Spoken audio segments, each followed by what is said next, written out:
I am very proud of this storyline, and especially this finale. But if there was one thing that upset me about it, it's that there were actually a good number of people who guessed it. A lot of people guessed that 90s Kid was somehow involved. They figured out that 90s Kid just conveniently called up when that happened, when the Nichelle dancer disappeared. And a lot of people were able to decrypt the poem, and that was rather disappointing for me. And yeah, there's a little bit right here. You can notice that the static in the eyes doesn't follow along, but we'll get to that.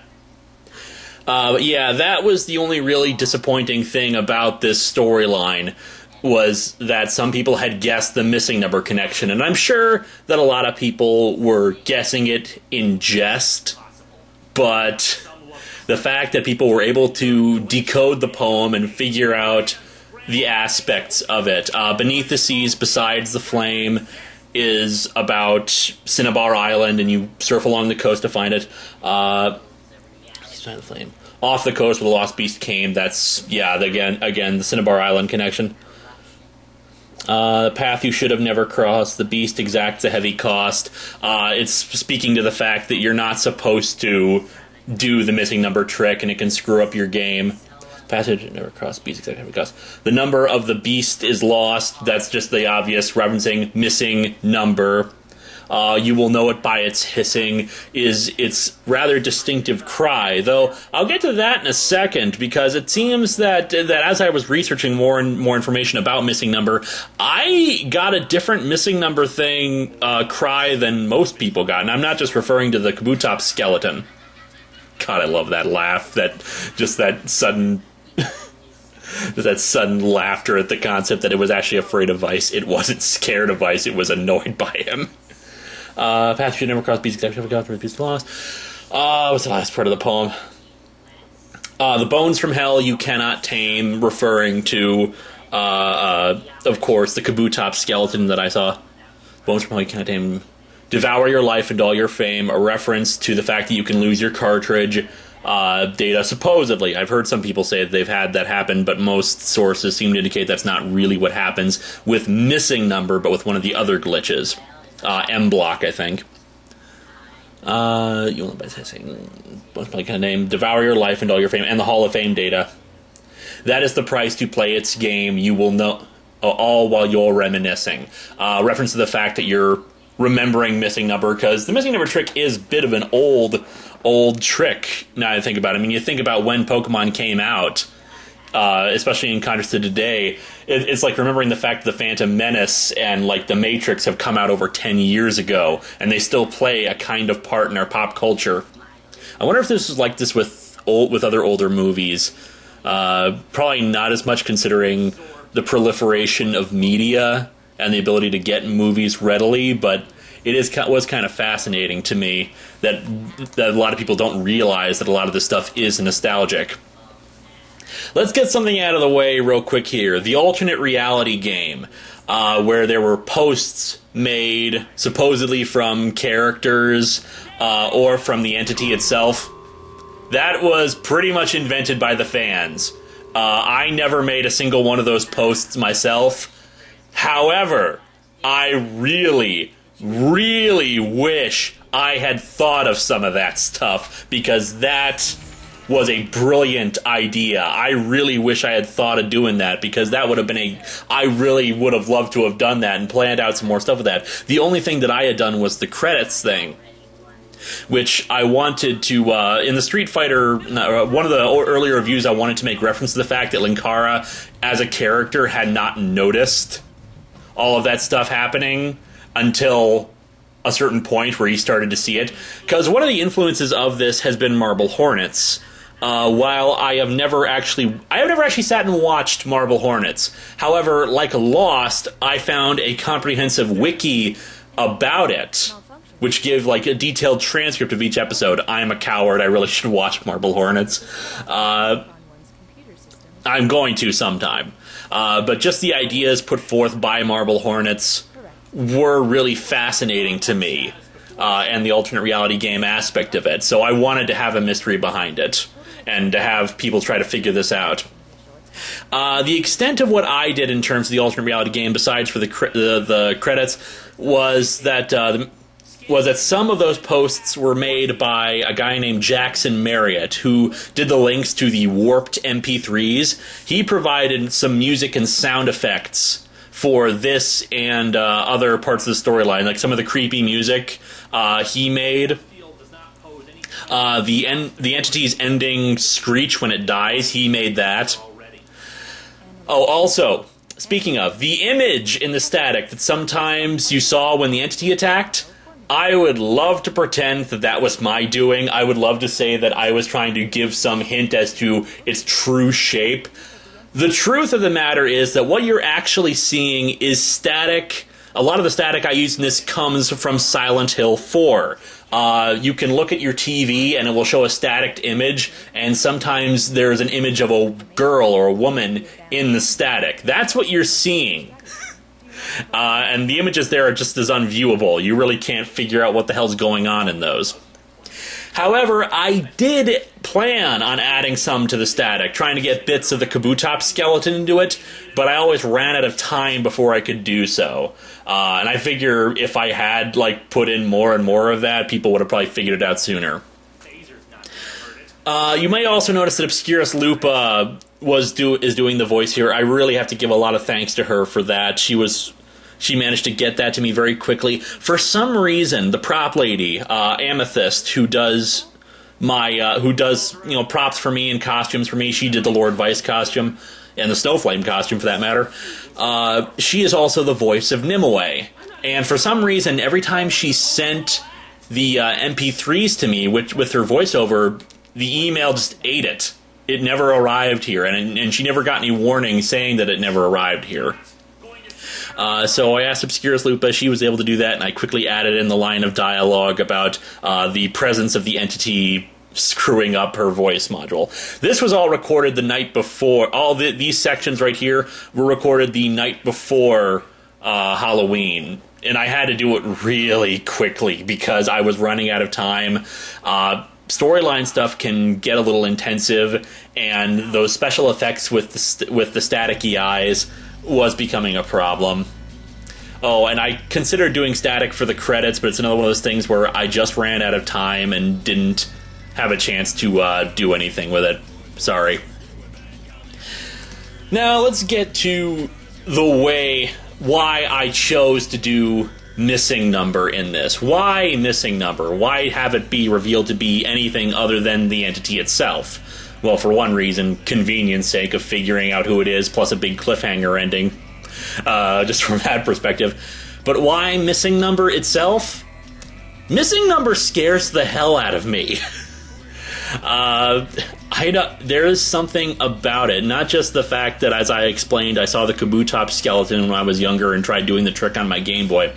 I originally played Pokemon on an emulator first, and then got the cartridge later, because I wanted to have a handheld copy that I could carry everywhere. In the Lavender Town music, I thought that would be a nice touch. But yeah, missing number terrifies me. Encountering it is...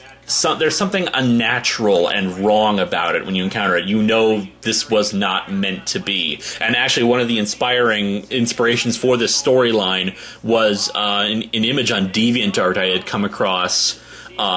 Someone's artist rendering of missing number eating the background and, Red running away in terror from it. There were a lot of images like that on DeviantArt, which are really supremely awesome. You should really hunt them down yourself and check them out. It is something not of this world. It is never meant to be. It's absolutely horrifying to encounter this thing that you know is not supposed to be there. It's just a quirk of how the game is programmed.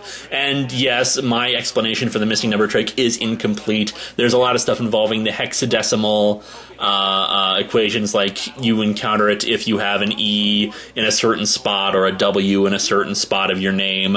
And it's not the trainer sprite, it's the name that's been replaced, and that's what causes some confusion in the game. But yeah, it's a neat trick, and they're on whatchamacallit. Yeah, I still say that gameplay hasn't really had any real innovation, and a lot of the things that people brought up was the fact that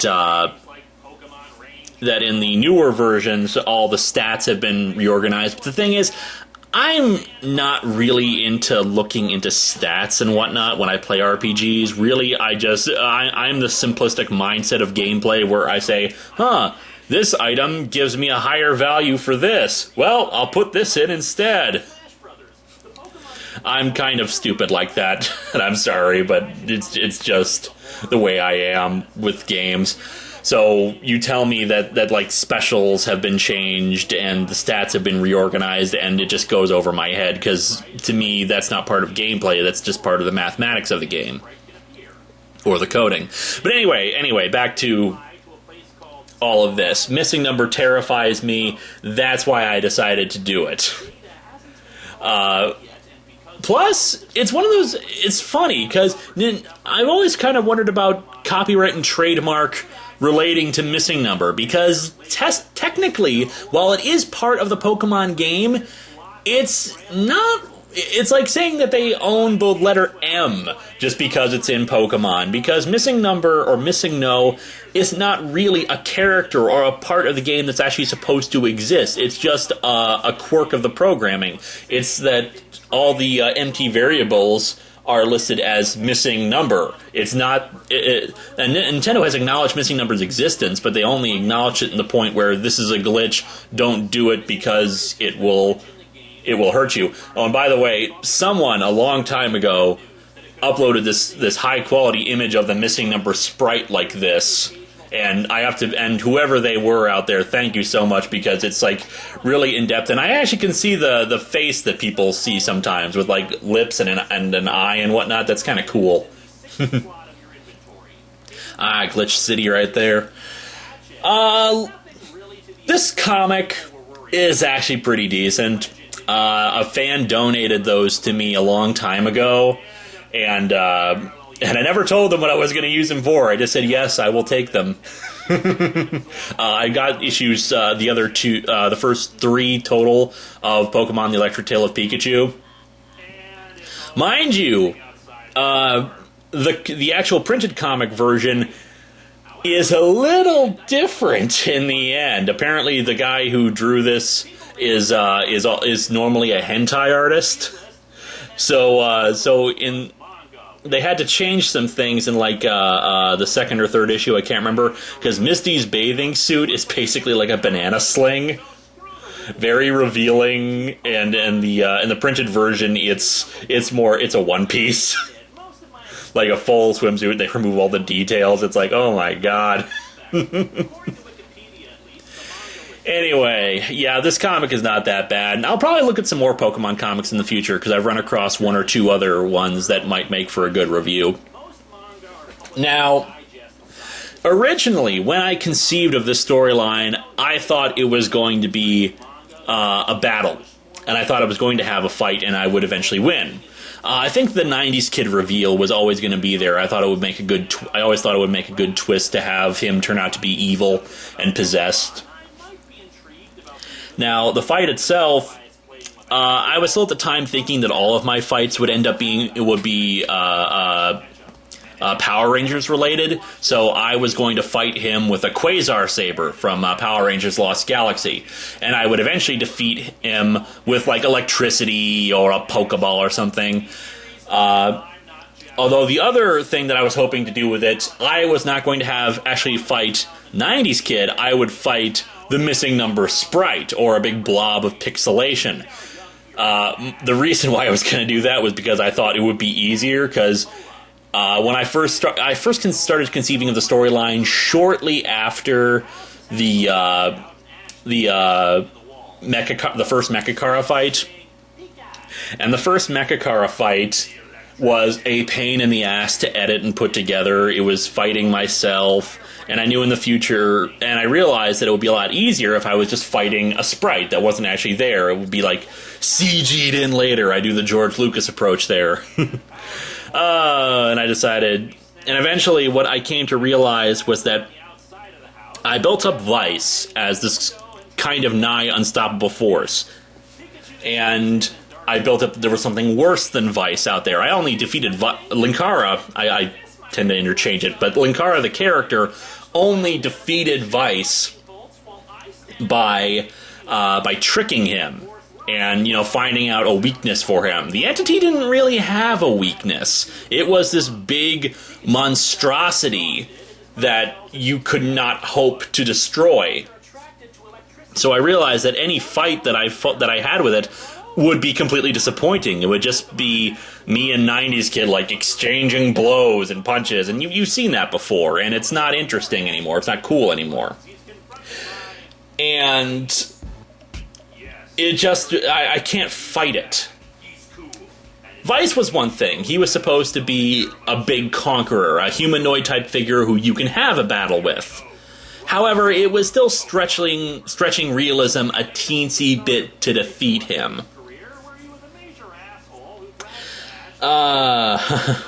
Gary Oak. There's a YouTube parody out there, Gary MF'n Oak. Mother effin'. Gary Mother effin' Oak.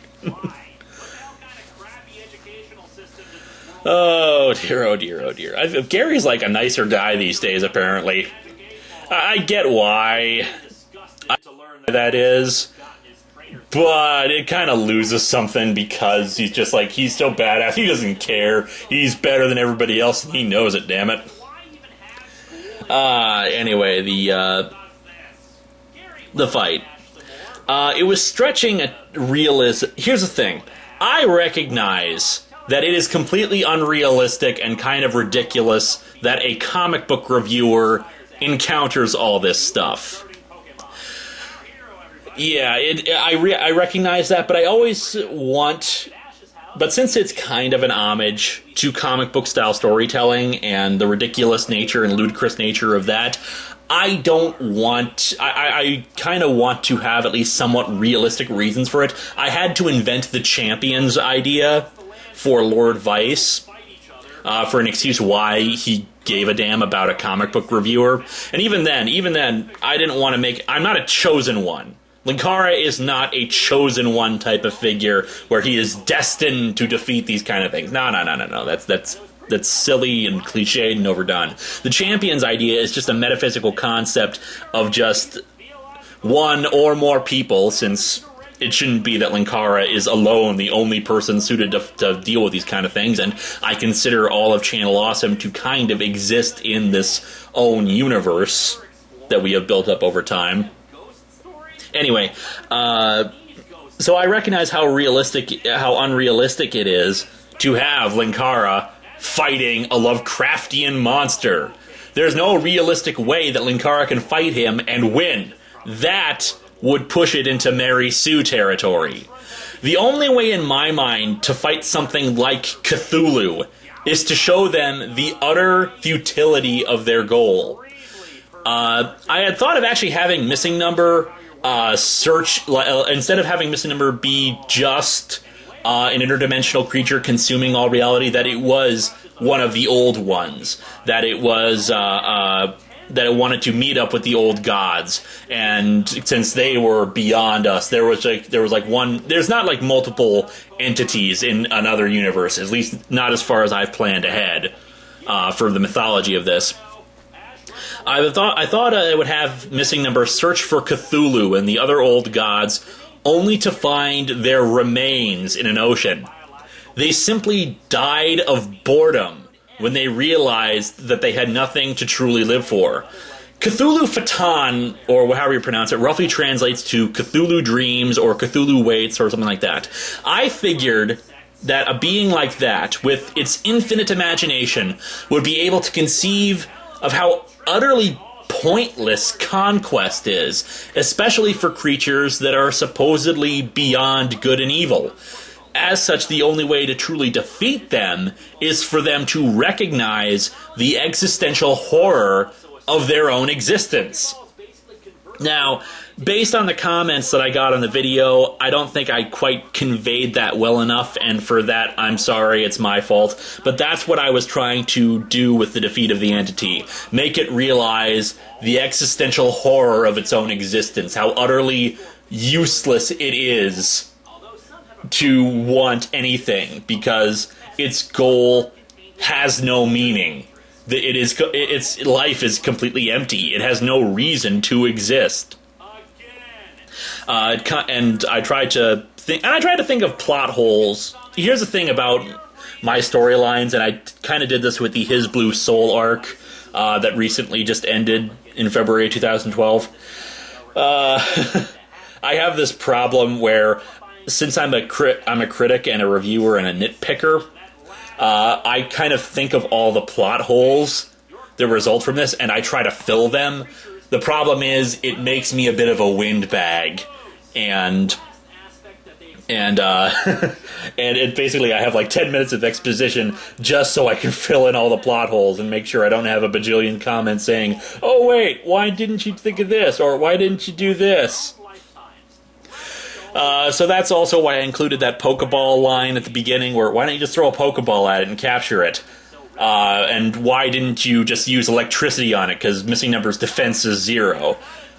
Whatever the entity was originally, when it was conceived, when it was originally Missing Number and just, scrambled glitchy data and pixels and whatnot, it has moved beyond that. The Missing Number reveal does not really go that much into its character. It's why I tend to always refer to it as the entity and not just as Missing Number. Because it's not Missing Number is just what its name was originally. And oh yes, I tried to the line you have so many names and there are so many ways of addressing you or summoning you. That was my way of trying to acknowledge the fact that Missing Number is the most well known of the glitches, but there are a ton of other glitches like Female Symbol, M Block, and if you look up the Let's Play archive, lparchive.org. There is a Pokemon Blue Let's Play where they deliberately did everything glitchy, used glitch Pokemon, and the stuff that will actually crash and delete games because of the way that they create. Just like it's not just programming is a funny thing, and trying to call for certain glitches actually like overloads the RAM or something like that. I'm not a techie, so I don't know how that kind of stuff works, but yeah, there's a lot more to how these things work, and they can be really dangerous if you try to use them. Anyway, going back to the fight, for that same reason, it's why I didn't go back and get Vice to help destroy it. A battle would have been unbelievable given the power I was ascribing to this thing. Essentially, the entity is a sadist, and it enjoys tormenting people. It does enjoy that, but it has a twisted logic to everything it does. It truly believed that it was better than everything else. Its own existence was the paradigm of everything, so absorbing everything would be the best thing for everything.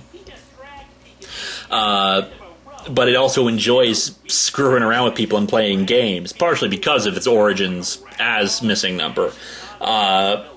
So it enjoyed pain and torment and watching people try to struggle through all these problems put against it. And that's why it never went after Linkara directly. That was one of the things that I had to conceive of when I was trying to think of the entity. Why was the entity threatened by Vice? Now, this was actually thanks to my friend Will and Teresa, again, Amethyst, the prop lady.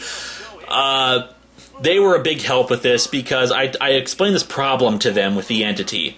Okay, it's supposed to be this powerful, and I'm not going to defeat it with a battle, but wait a second, why was it threatened by Vice then? Why was it always running away from Vice? Well, Will came up with this brilliant, the language for it.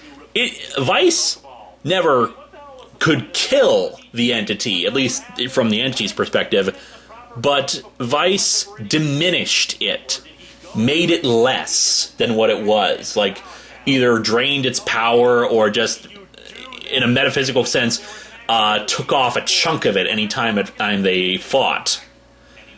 And the diminishment, it saw that as an insult. So while it wasn't afraid of Vice, it was just like pissed off that Vice always got in its way when it was just trying to have a snack or something like that. Oh, by the way, the idea of having it commit suicide, I did not get that idea from Planet of the Symbiotes. I chose to do Planet of the Symbiotes because, one, it was a Clone Saga story, and it was a great chance to talk about the symbiotes, and two, because of the possession idea, since 90s Kid was essentially possessed, or at least hiding other creature. I thought that was a good symbolic thing. It was just a completely happy coincidence that Venom in that book caused the symbiotes to commit mass suicide. I swear by God, I did not plan on that connection.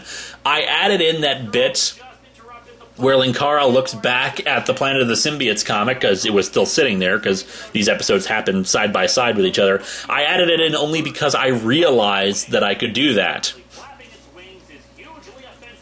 I eventually chose 90s Kid for a few reasons. One, it made sense for 90s Kid to be the one that no one suspected, because I tried to have him act completely normal most of the time. Yes, there was the Kurt Cobain moment, and yeah, I screwed up there. I didn't realize that Kurt Cobain had been cremated, so maybe that was that helped. That was a happy coincidence then, because it helped tip people off that something was wrong, because 90s Kid would know that. Actually, knowing 90s Kid, he'd probably be in denial and refuse to acknowledge that Kurt Cobain was dead. But yeah, I wanted to have him play it completely normal most of the time, so that you could go back and connect the dots later. But yeah, beyond otherwise, the other reason why I wanted to be 90s Kid, aside from Pokemon being a 90s thing, well, at least late 90s, was also because 90s Kid is the character that I use the most. Harvey, Ninja Style Dancer, and introducing Bafo and Dr. Linksano, I don't use them as often as I do 90s Kid, because I review a lot of comics from the 90s. So I wanted to keep him around as long as I could, in case I needed a 90s Kid reference, because 90s Kid's jokes, people love them. So so each of my characters, as they disappeared in order of how often I used them. So I think it was first Linksano, then Ninja Style Dancer, then Harvey, then Poyo, and finally Liz and 90s Kid. Let's see, I also tried to hint at... There's a stylistic thing. I'm not a filmmaker. I really am not. I tried to be creative with this. If you noticed at the end of the Planet of the Symbiotes episode, when Linkara figures it out, I did the Dutch angles thing to do the something is off kilter, something is not right. That's filmmaking 101, what I briefly learned back in high school. But I am not a filmmaker by any stretch. I try my best to do what I can, but I understand and know just storytelling in general, narratives, and comic books more than I do about making movies and the like. The Pharaohs killed Pikachu. I don't know what it is about that moment in Brutemic, but it's just like that big overreaction, and Rod is just sitting there, stone-faced. The Eagles killed Becky. The Sparrows killed Pikachu. But yeah, anyway, but there was one idea I wanted to do. I managed to do it for the trailer. For the October trailer, I recorded some of the scenes that I knew I was going to do for that, and put them into the trailer. And there was one effect that I got in the trailer that I was not able to recreate in the video. The shadow behind 90s Kid in the trailer, you can see him for a brief second, it actually made the outline of Missing Number, like that L block shape. I wanted to recreate that because I realized that I was like, oh my god, that's perfect. I don't know how the hell I did it, but I'm gonna do it again because it'll be like great artistic foreshadowing and it's like that popular poster of from the Phantom Menace. I love that poster, by the way, of Anakin Skywalker walking, and behind him, his shadow is Darth Vader. That's a beautiful, beautiful image. Even if I totally hate that movie, it's still a great visual. But I want to do that same thing with Missing Number and The Entity and 90s Kid. and I couldn't recreate it. I tried like half a dozen different lighting to try to recreate that. I don't know what the hell I did so differently in that, but I wasn't able to recreate it. I was really angry that I couldn't do that again.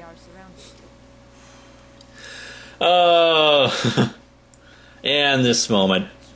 Sad Panda had done a cover of my theme song, kind of an acoustic version and a bit slower. It wasn't really a sad version, but when I heard it, I realized, yeah, I could have this great moment where it looks like all is lost, and I'll do like a sad version of me getting dressed and getting ready. So I asked him to do a sad version of the theme song. He was like, yeah, I can do that. And he created this great moment. I love this. This is... Oh, and yeah, getting those gloves off. Those are just like kids' gloves that I cut the fingers off of. Have you noticed with the other sleeve, I don't button it up because it took so long to button them back up again, and I was running out of time. I needed to get it done with as quickly as I could, so I didn't really do more than like 2 takes. That sad resignation. The entity's voice and its mannerisms were inspired by Shodan from the System Shock games. And what really was a big inspiration there, and how that was supposed to work out, was there. I've never actually played System Shock. I know Spoonie has played System Shock, and that's where I first learned about the game. Most of my PC gaming experience as a kid was Star Trek games and StarCraft and stuff like that. But when I first learned, I looked up this fake trailer for System Shock 3 Ascendance. It's a great fake trailer. You should really hunt it down. But watching that trailer and hearing Shodan's voice with the glitches and the stuttering and whatnot, and it describing itself as this beautiful creature, that was the inspiration for Missing Number's voice.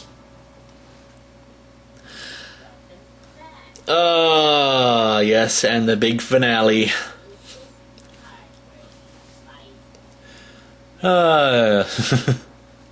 See, this shot wasn't difficult to do. Let's talk about the difficulties of editing this.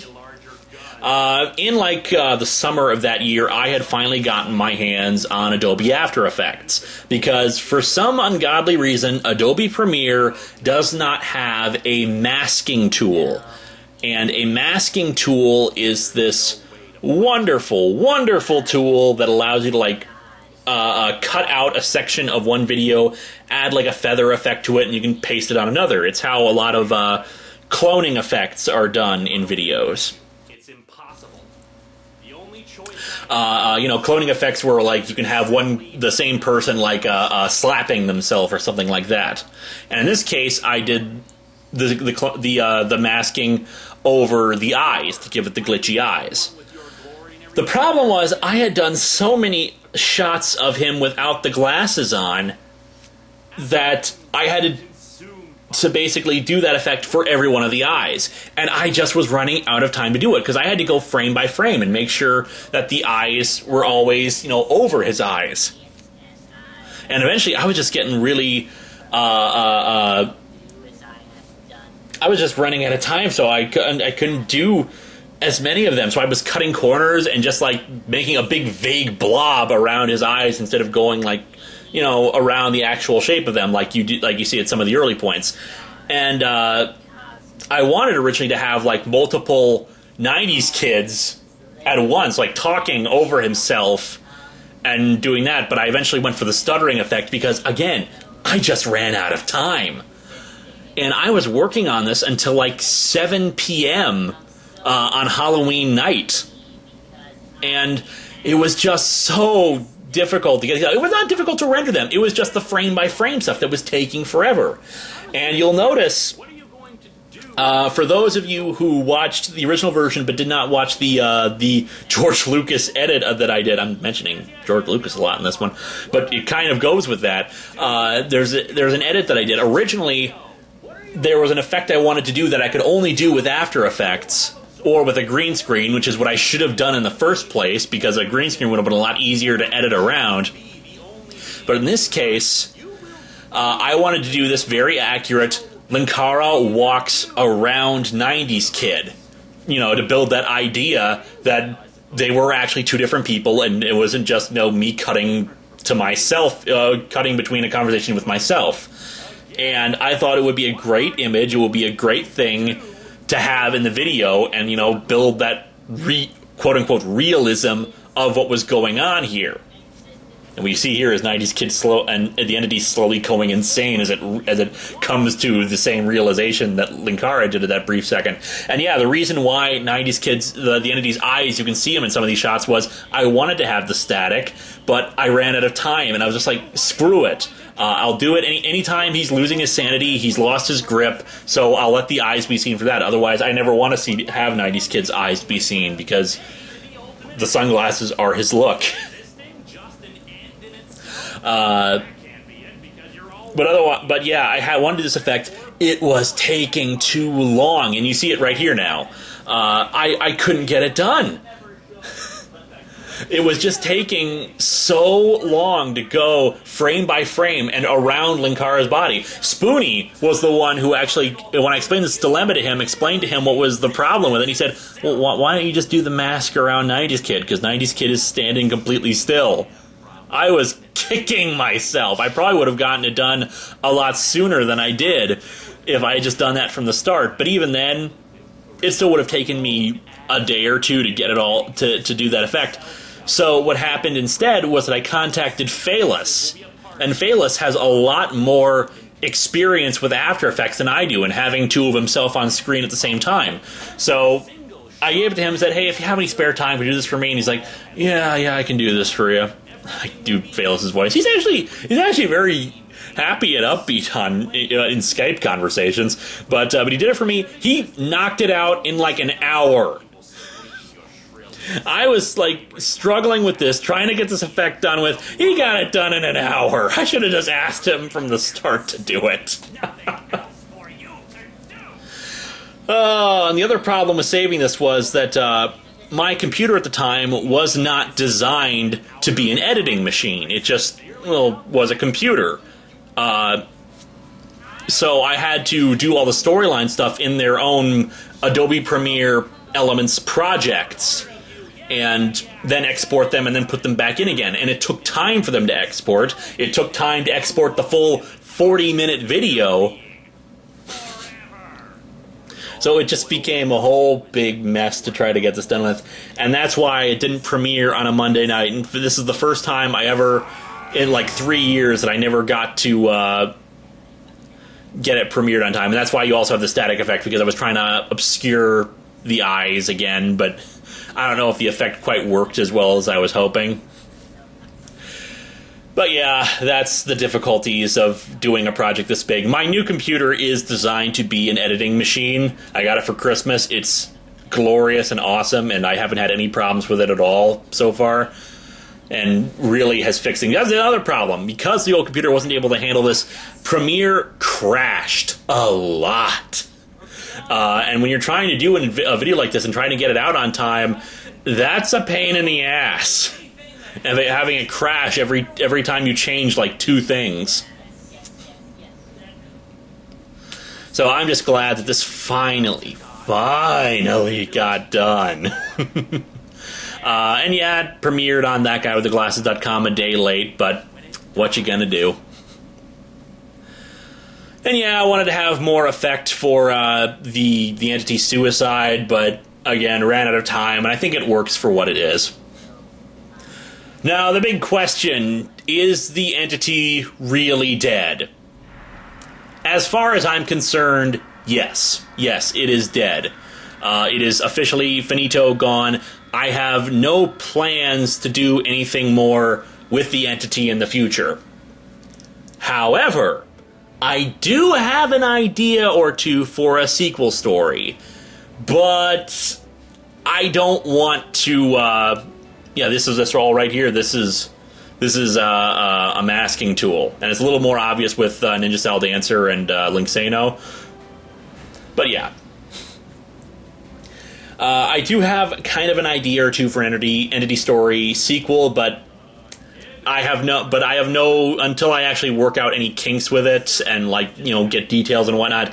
It's probably not going to happen. Because otherwise, this story, it ends perfectly. I don't think a sequel would necessarily destroy this ending or ruin it, but if I can't make something as good as this, then it probably is not worth it to try. But if I can work out something, if I think I have a good story for a sequel, yeah. I like to reveal, I like to think that all of my characters have little other personality traits about them, other things that they like and enjoy that are kind of outside of their character. For Harvey loves Pokemon. Harvey is a huge Pokemon fan. You wouldn't expect that out of like a 1950s style lounge singer. For 90s Kid, he's actually a huge Care Bears fan. That's right. That's why 90s Kid is singing Care a lot. He actually loves the Care Bears. And of course, he would never admit it because it's not in tune with the macho-ness of the of all that stuff. But it's why I kind of wanted to have a 90s Kid cameo for that. But it was one of those for the Care Bears comic review. But I never got a chance to do it.